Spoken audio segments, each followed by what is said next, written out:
Syracuse shocked number 2 Clemson 2,724 on Friday night in an upset that gives the defending national champion its first loss of the 2017 season.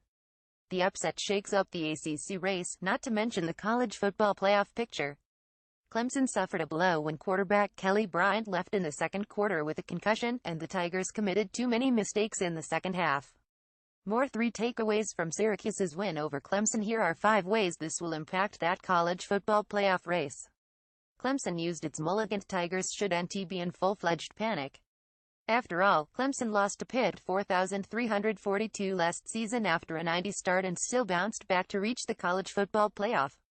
A one-loss ACC champion would be in decent shape, and the Tigers have built a reputation, given they've won the last 2. They have no margin for error coming out of the bye week against Georgia Tech, NC State and Florida State. It's a bad loss. Clemson may have just 1 loss, but it's a bad one. Sure, it's on the road and Bryant's injury is a factor, but this was a self-destruction on many levels. Personal fouls, a botched fake punt and a missed field goal all played a role in not catching the orange. Clemson never led in a game. Where does this loss stand compared to Oklahoma's loss to Iowa State, or Michigan's loss to Michigan State? Who knows? That's why Clemson can't afford to lose a second game. Wolfpack in business. NC State have beaten Florida State and Louisville, and Syracuse, and have a legit chance to threaten the Tigers in the ACC Atlantic. The Wolfpack used their mulligan in the season opener against South Carolina, but they have a chance to really make an impression starting tomorrow against Pitt. After a bye week, NC State then faces Notre Dame and Clemson.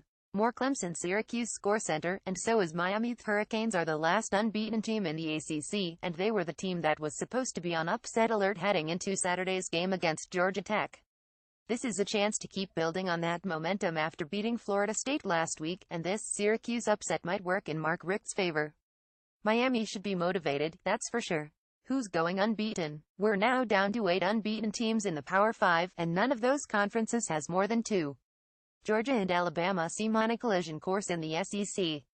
Wisconsin and Penn State could be headed for a Big Ten championship rematch. The Apple Cup between Washington and Washington State should be huge in the Pac-12. That leaves TCU and Miami in the Big 12 and ACC, respectively. Remember, the college football playoff has featured 1 unbeaten team per season. Clemson's loss shows there's a long way to go, and more chaos to come. We might even get some more this weekend.